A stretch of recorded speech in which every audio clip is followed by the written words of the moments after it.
Morning from Bangalore. मी तृप्ती आणि आज आहे तामिळनाडू रोड ट्रिप सिरीजचा दिवस दुसरा. आज अगदी आरामशीर उठलो आहे आणि या हॉटेल रूमच्या खिडकीतून खूपच छान मेट्रोचा व्ह्यू आहे इथे.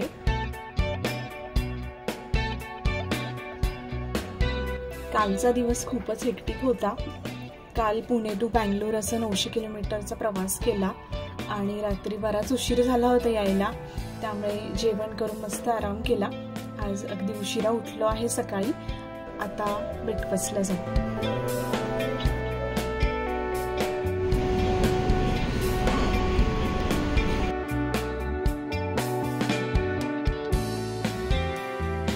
फूड खूपच छान आहे.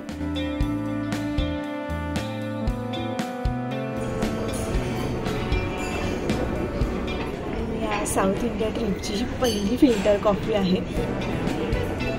सेंट्रल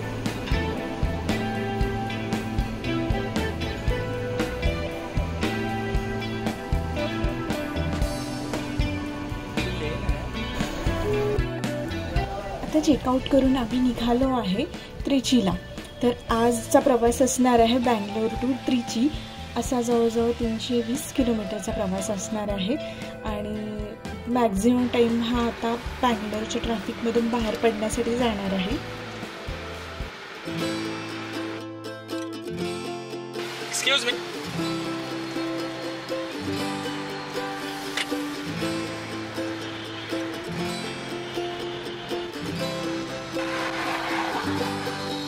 परत तिथे फक्त फिरून रस्ता आहे हा.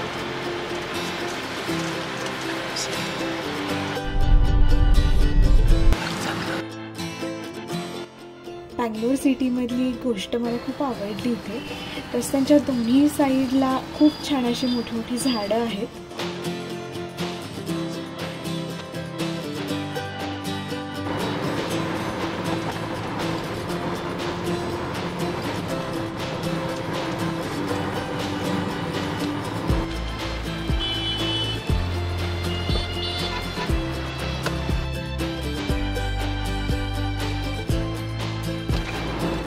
बँगलोरच्या इलेक्ट्रॉनिक सिटीचा फ्लायओव्हर सुरू झाला आहे. हा फ्लायओव्हर जवळजवळ 10 किलोमीटरचा आहे.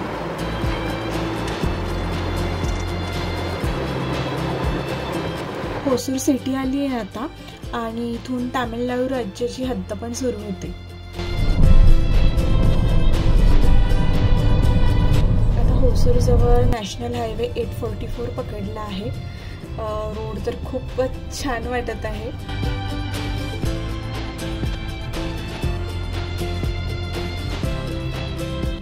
हा कृष्णगिरी जिल्हा आहे तामिळनाडू मधला.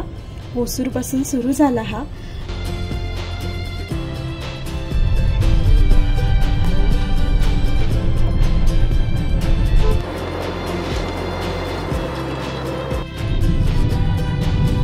नॅशनल हायवे 844 आहे. हा नॅशनल हायवे 44 म्हणजेच काश्मीर टू कन्याकुमारी जो हायवे आहे त्याचा सेकंडरी रूट आहे. हा होसूरला सुरू होतो आणि धर्मपुरी जवळ नॅशनल हायवे 44ला जाऊन मिळतो.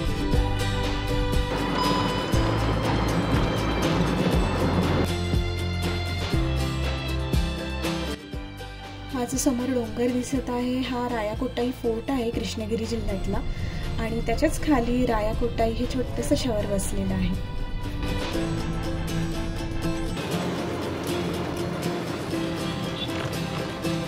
इथं रायाकोटाई गावाच्या बायपासचं काम चालू आहे बहुतेक, त्यामुळे हा रोड रायाकोटाई गावातूनच जात आहे.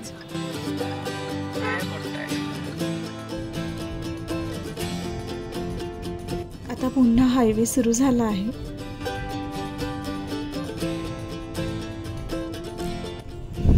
वातावरण ढगाळ झालं आहे खूप आता, कारण की या साईडला तामिळनाडूकडे ऑक्टोबर नोव्हेंबर मध्येही पाऊस पडतो. तर आता ऑक्टोबर एंड चालू आहे.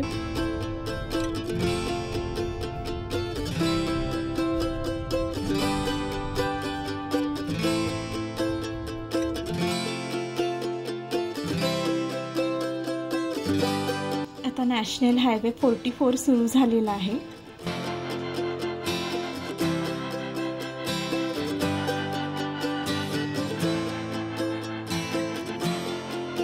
हा रोड बारीगम रिझर्व्ह फॉरेस्टमधून जातो. इथे आल्यावर अगदी सह्याद्रीत आल्यासारखं वाटत आहे. छान जंगल आहे, भरपूर लांबवर आणि डोंगर आहे.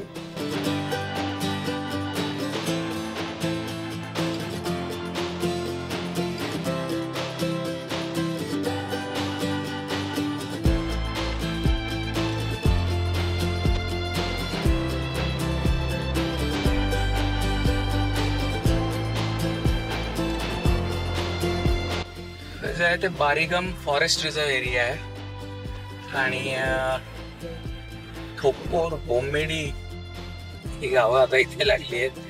छोटीशी गावं आहेत हायवेवरची.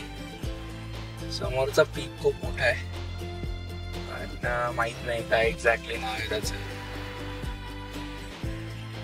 ठोकोर नावाचं गाव आहे.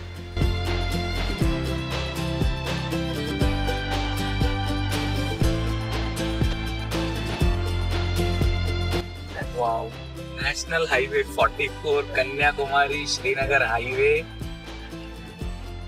आणि सुंदर आहे.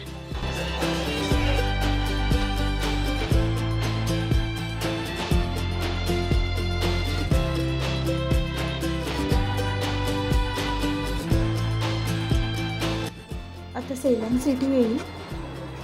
सेलम म्हटलं की मला संजीव कपूरची टाटा संपन्न हळद पावडर जी आहे त्याची ॲडव्हर्टाईज आठवते. आणि इथेच 30 किलोमीटरवर एरकॉड हे तामिळनाडूचं फेमस हिल स्टेशन आहे. त्या हिल स्टेशनला जाणारा रोड कोलीघाट रोड हा त्याच्या हेअरपिन बेंड्ससाठी फेमस आहे. इथे जवळजवळ 72 हेअरपिन बेंड्स आहेत, त्यामुळे हा ड्रायव्हिंगसाठी तेवढा डेंजरच आहे.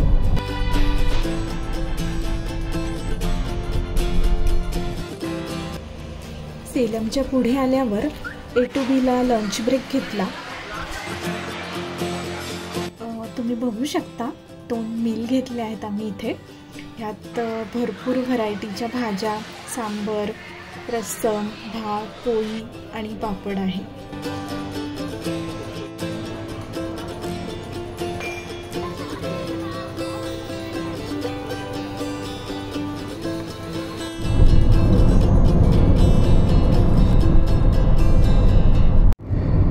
National highway 44 again, Srinagar Kanyakumari highway. 4 lane road, पण एकदम सुंदर रोड आहे आणि रस्त्यावर कुठल्याही प्रकारचा काहीच प्रॉब्लेम नाही. ना स्पीड ब्रेकर आहे किंवा रस्ता खराब असल्यामुळे काही पॅची रोड आहे असं काहीच नाही आहे. Smooth road. आणि आता सॅलेम क्रॉस करून पुढे आलोत. नामक्कल आता पुढे यायचं आहे. So wonderful wonderful road. आणि हा भाग एकदम आपल्या सह्याद्रीसारखा आहे. जसं डोंगर आहेत आणि डोंगराच्या खाली एकदम घाटांच्या खालचा भाग आपण असं म्हणतो तसा भाग आहे. हिरवा परिसर आहे, एकदम हिरवा आहे सगळीकडे. बघायलाही डोळ्याला चांगलं वाटतं आणि ते वातावरणच एखाद्या भागाची सुपीकता आणि सुबत्ता सांगतं तशातला भाग आहे. अगदी इथे म्हणजे आर्थिकदृष्ट्या जर तामिळनाडूमध्ये बघायला गेलं तर नक्कीच सेलम भागातले जेवढे लोक आहेत तर हा जिल्हा नक्कीच चांगल्या GDP म्हणा किंवा पर कॅपिटा इन्कमचा सोर्स असलेला जिल्हा नक्की असणार आहे. So wonderful Tamil Nadu, wonderful highways and wonderful place.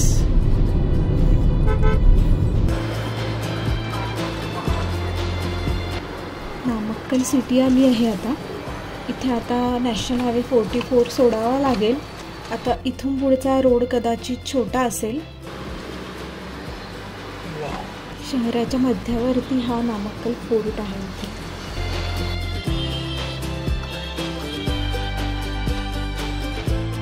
इथे 385 किलोमीटर आहे अजून. म्हणजे हा रस्ता आता छोटा झाला, म्हणजे जवळजवळ 2 ते 2.5 तास लागतील पोहोचायला. पुढे गेल्यावर आम्हाला कावेरी नदीच्या अलीकडे एक केळाची बाग दिसली आणि त्या बागेच्या बाहेर विविध प्रकारच्या केळी विकायला ठेवलेल्या होत्या. आम्ही तिथे थांबलो केळी घ्यायला. तिथे केळी विकत असलेला काकू आम्हाला त्यांच्या केळ्याच्या बागेतील मोल दाखवण्याचा प्रयत्न करत होता, पण त्या सगळं तमिळमध्ये बोलत होत्या आणि त्यांना तमिळशिवाय दुसरी भाषा येत नव्हती. हिंदी बोलते आप? थोडं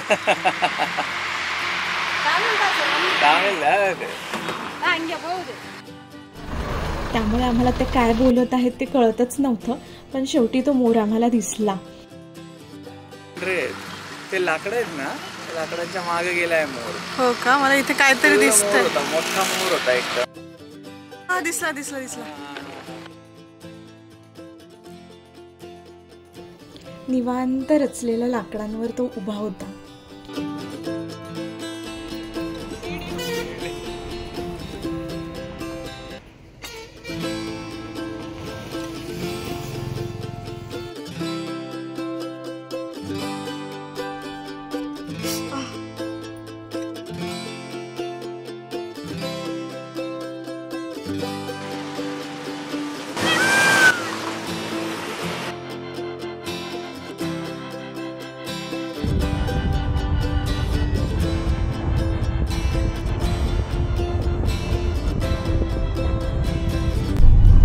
कावेरी नदीवरचा ब्रिज आहे. खूप मोठं पात्र आहे कावेरीचं आणि खरंच मॅजेस्टिक हाच एक शब्द आहे त्या नदीसाठी. खूपच मोठं पात्र आहे. आत्ता प्रवाह थोडा कमी आहे त्या मानाने, पण पात्र म्हटलं तर हे जेव्हा मान्सूनमध्ये पूर्ण पाऊस असेल तेव्हा हे पात्र खूपच भरून वाहत असणार आहे.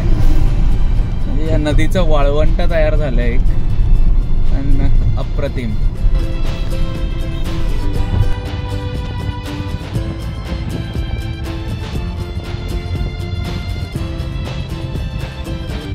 ही कावेरी नदी साऊथ इंडियामधली तिसरी मोठी नदी.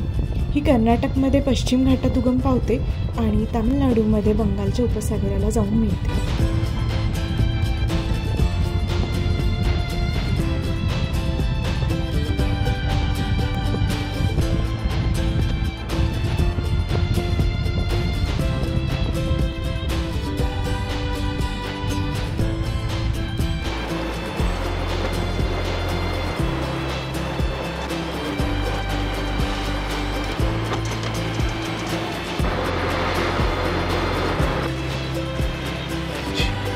त्रिची सिटीत पोहोचलो आहे.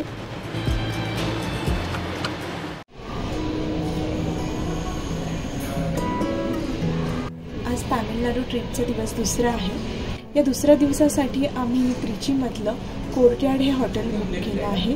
कुठे ते त्यांनी सांगितलं का तुला? असं पुढचे 2 दिवस आता इथेच स्टे असेल.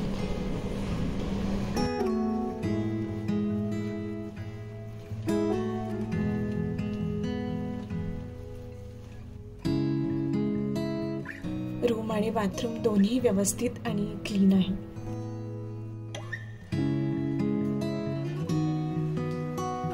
डे 2चा व्लॉग मी इथेच एंड करते. भेटूया पुढच्या व्हिडिओमध्ये लवकरच. Good night. या तामिळनाडू रोड ट्रिप सिरीजचा नेक्स्ट व्हिडिओ मी लवकरच अपलोड करेल.